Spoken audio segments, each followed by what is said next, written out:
رب العالمين والصلاة والسلام على سيد الأنبياء والمرسلين وعلى آله وأصحابه أجمعين. أما بعد فأعوذ بالله من الشيطان الرجيم. بسم الله الرحمن الرحيم. وقال إني ذاهب إلى ربي سيهدين. رب هب لي من الصالحين فبشرناه بغلام حليم.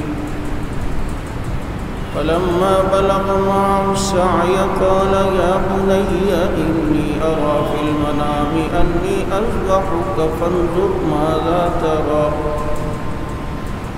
قال يا أبت افعل ما تؤمر ستجدني إن شاء الله من الصابرين. صدق الله مولانا العظيم. يا رب صل وسلم دائما أبدا على حبيبك خير الخلق كلهم. هو الحبيب الذي ترجى شفاعته لكل هول من الأحوال مقتحم. سلام اس پر کہ جس کے گھر میں چاندی تھی نہ سونا تھا. سلام اس پر کہ ٹوٹا بوریا جس کا بچھونا تھا. سلام اس پر کہ اسرار محبت جس نے سمجھائے. سلام اس پر کہ زخم کھا کے جس نے پھول برسائے. اللهم صل على محمد وعلى آل محمد كما صليت على إبراهيم وعلى آل إبراهيم إنك حميد مجيد. اللهم بارك على محمد وعلى آل محمد كما باركت على إبراهيم وعلى آل إبراهيم إنك حميد مجيد. واجب الاحترام گرامی قدر سامعین عزیز ساتھیو، اللہ رب العزت نے مسلمانوں کو خوشی کے دو تہوار دیے، ایک عید الفطر اور ایک عید الاضحیٰ، اور یہ ملت ابراہیمی اور امت محمدیہ کا اشتراک ہے۔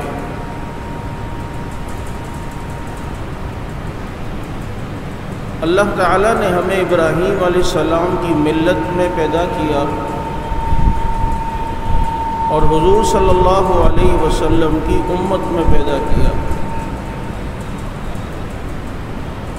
ملت جس میں تین باتیں ضروری ہوتی ہیں، ایک عقیدہ توحید، ایک ہجرت اور ایک قربانی۔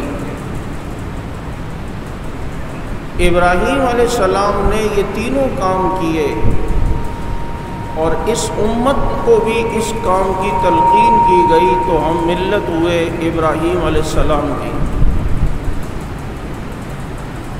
اور کلمہ ہم نے اپنے نبی کا پڑھا ہے، اور جتنے ارکان اور دینی احکامات ہیں وہ اپنے نبی کی ہم مانتے ہیں، اس لیے ہم نبی کی امت ہوئے۔ یہود و نصارہ کا دعویٰ تھا کہ ابراہیم علیہ السلام ہمارے ہیں، مسلمانوں کا دعویٰ تھا ابراہیم علیہ السلام ہمارے ہیں، جبکہ ابراہیم علیہ السلام کے جو کام ہیں وہ صرف مسلمانوں کے پاس ہیں، یہود و نصارہ کے پاس نہیں ہیں۔ ابراہیم علیہ السلام نے قربانی کی، مسلمان قربانی کرتے ہیں۔ ابراہیم علیہ السلام کی بیوی صفا مروہ میں چلی ہیں، یہ عمل مسلمانوں کے پاس ہے۔ ابراہیم علیہ السلام اور ان کے خاندان والوں نے شیطان کو کنکریاں ماری، یہ کنکریاں مارنے کا عمل بھی مسلمانوں کے پاس ہے۔ عقیدہ توحید جس سے یہود و نصارہ کوسوں میل دور ہیں۔ اور پھر دیکھیں امت محمدیہ کی ترجمانی اور امت محمدیہ کی علامت وہ عید الفطر ہے، اور ملت ابراہیمی کی علامت وہ عید الاضحیٰ ہے۔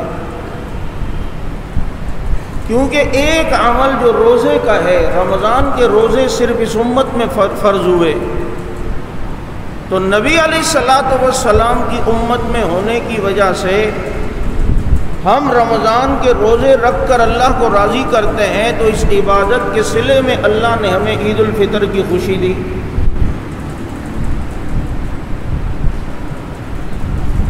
اور عید الاضحیٰ جس میں مسلمان حج کرتے ہیں، قربانی کرتے ہیں، یہ تمام علامات ہیں ابراہیم علیہ السلام کی ملت ہونے کی۔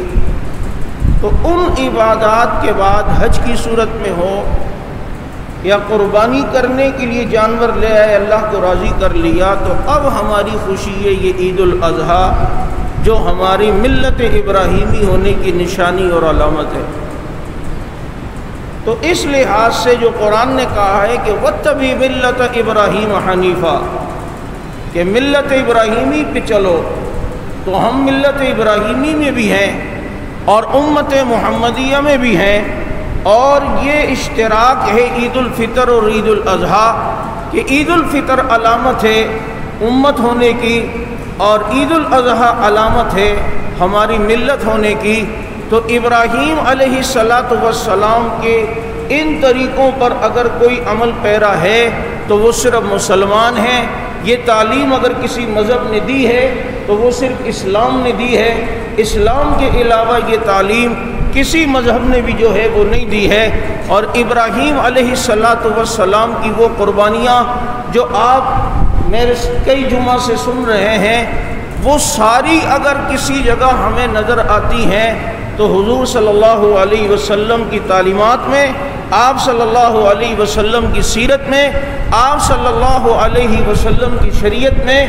اس لیے ابراہیم علیہ السلام جن کی ملت پر ہونے پر ہم فخر کرتے ہیں، اور انہی کی اولاد میں اللہ نے حضور صلی اللہ علیہ وسلم کو پیدا کیا، تو ہم حضور کی امت ہونے پر بھی فخر کرتے ہیں۔ اب یہ واقعہ جو ابراہیم علیہ السلام کا قربانی کے ایام میں بیان ہوتا ہے، میں نے بھی جمعہ میں بیان کیا کہ وہ اپنے بیٹے کو لے کر ذبح کرنے کے لیے تیار ہوئے۔ یہاں ابراہیم علیہ السلام نے اپنے عمل سے آنے والوں کو ایک بہت بڑا پیغام دیا ہے کہ یہ صرف جانور کی گردن پہ آج چھری نہیں چلانی، بلکہ اپنی خواہشات نفس کی گردن پر بھی چھری چلانی ہے، کہ رب کا حکم کچھ اور ہے، ہماری چاہت کچھ اور ہے، رب کی منشا کچھ اور ہے، ہماری چاہت کچھ اور ہے۔ ماننا وہ ہے جو رب نے کہنا ہے، اپنی عقل پر، اپنی منشا پر، اپنی چاہت پر نہیں چلنا، ورنہ چاہت تو قلبی طور پر اس بات کا تقاضا کرتی ہے کہ بیٹے کو ذبح نہ کیا جائے۔ اولاد ہر ایک کو عزیز ہوتی ہے، اور اولاد کی نعمت وہ ابراہیم علیہ السلام کو ملی بھی 83 سال کے بعد۔ 83 سال کے ہو گئے، اولاد نہیں ہے تو رب سے دعا مانگتے ہیں، ربی حب لی من الصالحین، اللہ مجھے نیک صالح اولاد عطا فرما، نیک بیٹا عطا فرما۔ اس دعا کا اثر یہ ہوا کہ وہ بیٹا کتنا صالح ہوا، وہ بیٹا کتنا نیک ہوا کہ اللہ رب العزت نے ابھی اسماعیل علیہ السلام کو نبوت نہیں دی، ابھی اسماعیل علیہ السلام نے نبوت کا اعلان نہیں کیا، کہ اس سے پہلے ابراہیم علیہ السلام کو خواب آتا ہے اور وہ بیٹے سے کہتے ہیں میں تمہیں ذبح کر رہے وہ دیکھ رہا ہوں، تمہارا کیا ارادہ ہے؟ تو وہ کہتے ہیں یا ابت افعل ما تؤمر ستجدنی انشاءاللہ من الصابرین، جو آپ کو حکم ہوا آپ کریں، انشاءاللہ اللہ نے چاہا تو آپ مجھے صبر کرنے والوں میں سے پائیں گے۔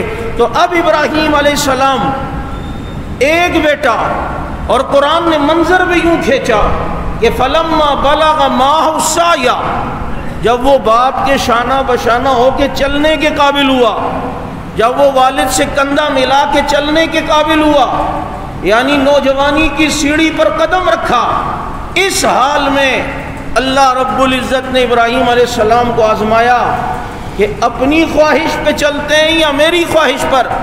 کہا کہ بچے کو ذبح کرنا ہے، اس کے لیے تیار ہوئے، تو آج جو مسلمان جانوروں کی قربانی کر کر ابراہیم علیہ السلام کے اس واقعے کو یاد کرتے ہیں، ہر سال یہ واقعہ آتا ہے، لیکن ہم اسے صرف سنتے ہیں اور جناب ایک سن کے انسنی کرتے ہیں، جبکہ یہاں ہمیں سبق ابراہیم علیہ السلام یہ دے رہے ہیں کہ رب کی جو چاہت ہو اس پر چلو، اگرچہ تمہیں بڑا مشکل لگ رہا ہو، تمہارے اوپر جناب بہت بھاری ہو رہا ہو، لیکن تم نے اپنی خواہش کو نہیں دیکھنا، اپنی خواہش پر گردن پر چھری چلانی ہے، اپنی خواہش کی گردن پر چھری پھیر دینی ہے، اب تم نے ماننی ہے تو رب کی ماننی ہے، اور جب رب کی مانو گے تو جس طرح ابراہیم علیہ السلام کے لیے اللہ رب العزت نے راستہ بنایا، جنت سے مینڈا بھیجا، بیٹا بچا لیا، اولاد کی نعمت سے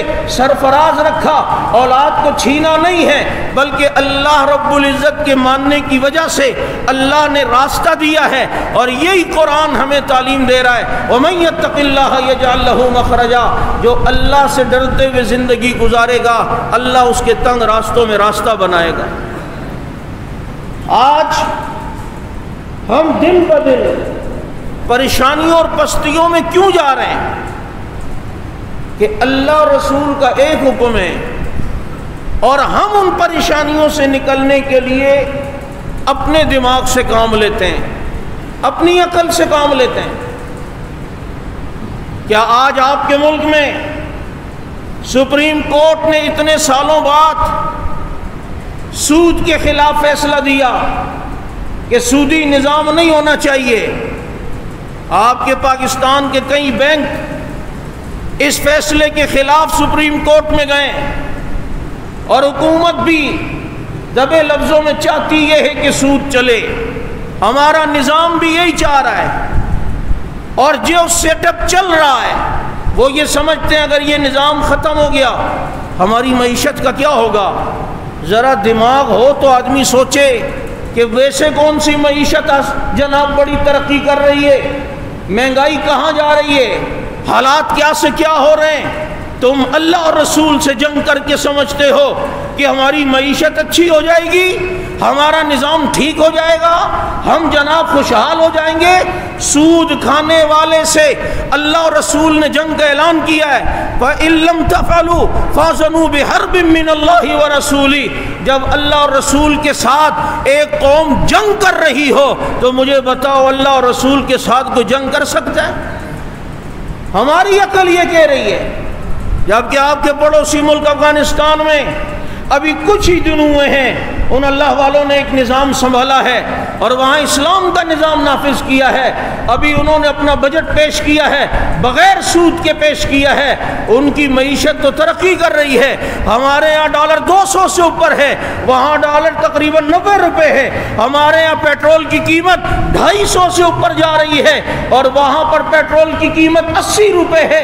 بتاؤ، تم نے اپنے عقل سے اس ملک کو سنوارنا چاہا، تم نے اپنے دماغ سے اس ملک کو سنوارنا چاہا، تم نے اپنی عقل کو جناب استعمال کیا، ہم یوں چل جائیں گے، ہم یوں ترقی کر لیں گے، اور انہوں نے عقل کو چھوڑ کر اللہ اور رسول کی تعلیمات پر عمل کیا ہے۔ دنیا آج ان کے نظام کو دیکھ کے فخر کر رہی ہے۔ کچھ سلسلے غیبی بھی ہوتے ہیں، دیکھیں حج اور عمرہ کرنے سے انسان کے رزق میں برکت ہوتی ہے، انسان مالی پریشانیوں سے دور ہوتا ہے۔ اگر ہمارے یہاں کوئی اسلامی ذہن کے بیٹھے ہوئے ہوتے تو وہ کہتے حج سستا کرو، عمرہ سستا کرو، ہماری قوم زیادہ سے زیادہ پاکستان سے حج پہ جائے، عمرے پہ جائے، تاکہ ان حاجیوں اور عمرہ کرنے والوں کی برکت سے ہماری معیشت اچھی ہو کہ ہمارے نبی نے حج اور عمرہ کثرت سے کرنے والوں کے روزی میں برکت کا جناب پیشن گوئی فرمائی ہے۔ اب اگر یہ دماغ ہوتا، کچھ اسلام پڑھا ہوا ہوتا، جن جگہوں پر جناب انہوں نے یہ نظام کی تعلیم حاصل کی ہے وہاں پر صحیح طریقے سے اسلامیات پڑھائی جاتی، اور اسلام کے جو اللہ رب العزت کا ایک پیچھے غیبی نظام جو حرکت کر رہا ہے اس پر اگر انہیں یقین ہوتا تو مجھے بتاؤ وہ اس نظام کو بھی ساتھ اور اللہ کے غیبی نظام کو سمجھتے ہوئے اور اس پہ یقین کرتے ہوئے جب اپنے ملک کے نظام کو چلاتے تو خوشحالی آتی یا نہیں آتی؟ سب چیزیں اسباب نہیں ہوتی، اصل چیز اس اسباب میں بھی اگر کوئی تاثیر رکھی ہے تو وہ اللہ کے حکم نے۔ تو ابراہیم علیہ السلام اپنے بیٹے کو ذبح کرنے کے لیے تیار ہو کر سبق دے رہے ہیں کہ اپنی خواہش پر چھری چلانی ہوگی۔ باپ کی خواہش ہوتی ہے کہ بیٹے کو کچھ نہ ہو، لیکن اللہ کا حکم ہے، اپنے ہاتھ سے ذبح کرنے کے لیے تیار ہوئے۔ تو آج عید کے دن جانور کی گردن پر چھری چلاتے ہوئے یہ نیت کر لیں کہ ہمارے اندر جو خواہشات نفس کا جو جانور ہے انشاءاللہ العزیز اس کی گردن پہ بھی چھری چلائیں گے اور مانیں گے اس کی جس نے ہمیں بنایا ہے۔ ہمارے جسم پر اس کے احکامات چلیں گے جس نے ہمیں بنایا ہے۔ یہ ابراہیم علیہ السلام کی قربانی کا اصل فلسفہ یہ ہے۔ اور صرف یہ نہیں، کئی قربانیاں دی ہیں۔ بیوی بچوں کو کہا چھوڑ دو، چھوڑ کے چلے گئے۔ یہ عقل سے اگر دیکھا جائے، وادی غیر ذی زرع قرآن اس کا نقشہ بیان کرتا ہے، جہاں ایک دانہ گندم کا نہیں اگتا، پانی تک نہیں، ایسی جگہ پر ابراہیم علیہ السلام اپنی بیوی حضرت ہاجرہ اور اسماعیل علیہ السلام ابھی چھوٹے بچے لے کے آئے اور اللہ نے کہا جاؤ ان کو چھوڑ کر، اور چلتے جا رہے ہیں۔ مزاج شناس بیوی تھی، سمجھ گئی کہ جا رہے ہیں اور پیچھے مڑ بھی نہیں رہے۔ بھائی اللہ نے کہا ہے، ہاں جی اللہ کا حکم ہے۔ کہا بس ٹھیک ہے، اللہ کا حکم ہے تو اب ہمیں وہ ضائع نہیں کرے گا۔ کتنی بڑی آزمائش، اسی لیے کہا وَإِذِ ابْتَلَىٰ إِبْرَاهِيمَ رَبُّهُ بِكَلِمَاتٍ فَأَتَمَّهُنَّ۔ اللہ نے ابراہیم کو کئی باتوں میں آزمایا، ہر بات پہ ابراہیم اعلیٰ نمبروں میں پاس ہوئے، ہر بات پہ۔ اور پھر کتنی بڑی بات، اپنے ملک کو چھوڑنا، اپنے شہر کو چھوڑنا۔ اللہ نے ہجرت کا حکم دیا تو وقال انی ذاہب الی ربی سیہدین، میں تو اپنے رب کی طرف جا رہا ہوں، جہاں میرے رب نے حکم دیا اس علاقے کی طرف جاؤں گا۔ یہ ساری چیزیں اگر ابراہیم علیہ السلام کی ہم زندگی اور سیرت کا مطالعہ کریں تو اپنی خواہشات کو چھوڑا ہے۔ آگ سامنے اور حکم ہوتا ہے کہ آگ میں کود جاؤ، خواہش یہ ہے کہ گھر پہ بیٹھے، لیکن اللہ کی منشا آگ میں جانا ہے، اس کے لیے بھی تیار ہوئے۔ اور یہ سارے واقعات ہمیں ایک اور چیز کی نشاندہی کرتی ہیں، جس کا اشارہ میں نے بھی شروع میں بھی دیا کہ اللہ اور رسول کا حکم بظاہر ایسا لگتا ہے کہ یار پتہ نہیں کیا ہوگا، یہاں بتا دیا کر لو، کچھ نہیں ہوگا، کچھ نہیں ہوگا، بچو گے، یہاں بھی بچو گے، وہاں بھی بچو گے، ورنہ آگ تو جلاتی ہے۔ کہا چلے جاؤ، کچھ نہیں ہوگا، چلے گئے، نہیں ہوا۔ بیوی بچوں کو چھوڑ دو، یار پتہ نہیں کیا ہوگا، کچھ نہیں ہوگا، بلکہ ان بیوی بچوں کی قربانی اثر لائی۔ بچے کے قدم سے زمزم جاری ہوا، اور بیوی جو صفا مروہ میں چلی ہیں، قیامت تک حج عمرہ کرنے والوں کو اللہ نے بتایا تم نے بھی صفا مروہ میں یوں ہی بھاگنا ہے جیسے میری مقبول بندی حضرت ہاجرہ بھاگی تھی۔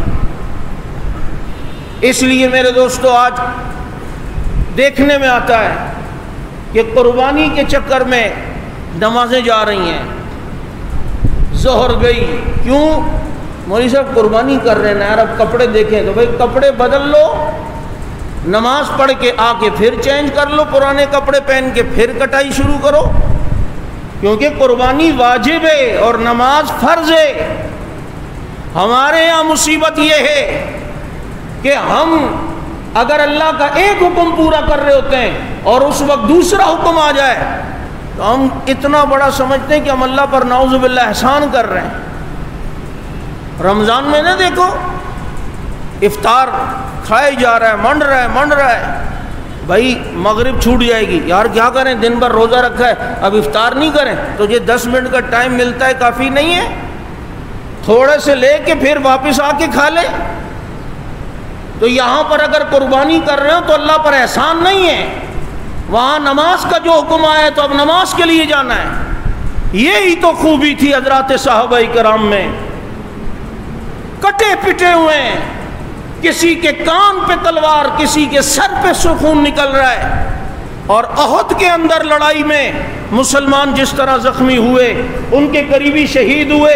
اب دشمن کا تعاقب کرنا تھا، اللہ کے نبی نے حکم بھی کیا دیا، ان کے تعاقب میں بھی صرف وہی جائیں گے جو احد کے معرکے میں شریک تھے۔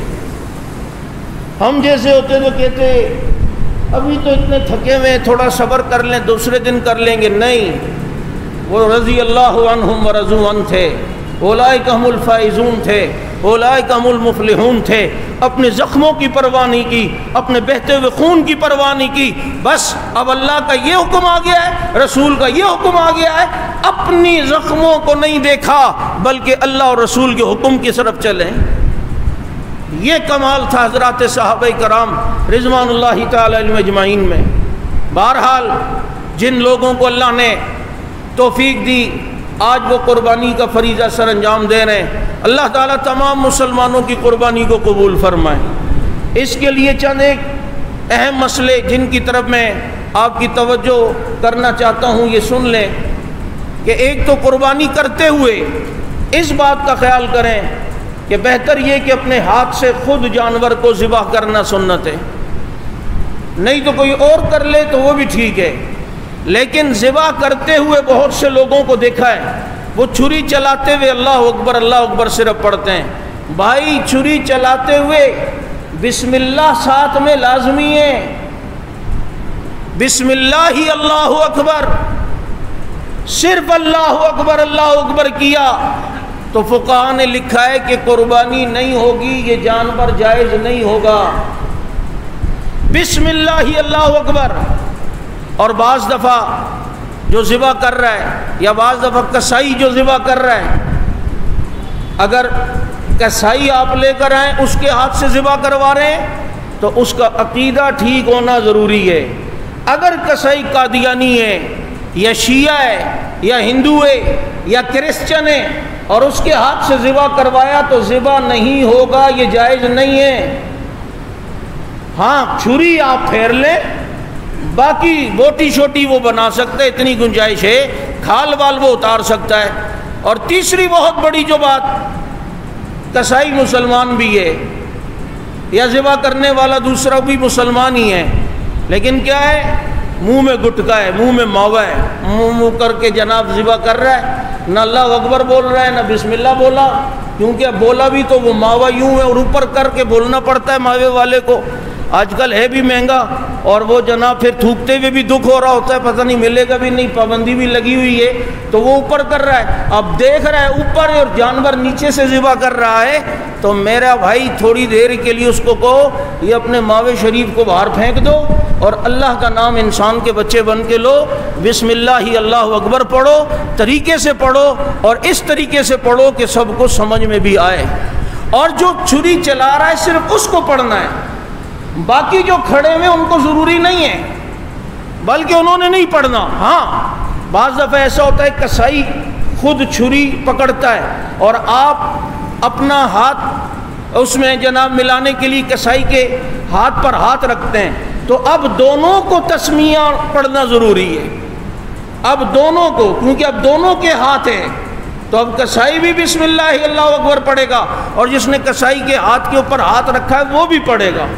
اور بعض دفعہ ایسا ہوتا ہے کہ آپ نے ذبح کیا تو چونکہ ابھی اتنا تجربہ نہیں ہے تو آپ نے ابھی 2 رگیں کاٹی تو باقی آپ کسائی کو دیتے ہو، تو چونکہ ابھی پوری رگیں نہیں کٹی تو آدھا جو آپ نے کاٹا ہے آپ نے بھی بسم اللہ اللہ اکبر پڑھنا ہے، اور جو آدھا بعد والا کاٹے گا وہ بھی بسم اللہ اللہ اکبر پڑھے گا۔ یہ چند اہم مسائل ہیں جس کی طرف توجہ نہیں ہوتی۔ اور پھر جانور کو قبلے کی طرف لٹانا یہ سنت ہے، اور پہلے ہی مرحلے میں قبلے کی طرف لٹایا جائے کہ اس کی ٹانگیں بھی قبلے کی طرف ہوں، چہرہ بھی۔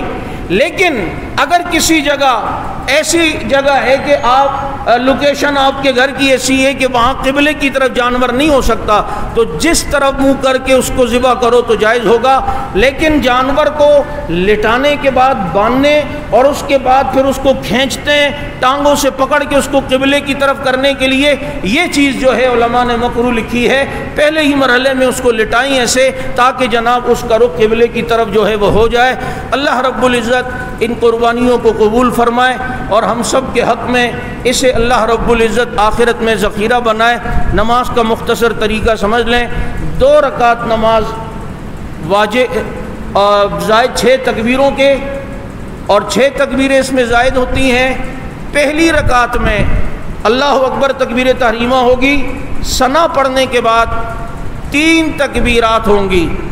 اللہ اکبر کہہ کے ہاتھوں کو اٹھانا ہے کانوں تک، پھر چھوڑ دینا ہے دوسری تکبیر پہ بھی، اور تیسری تکبیر پہ اللہ اکبر کہہ کے ہاتھوں کو باندھ لینا ہے۔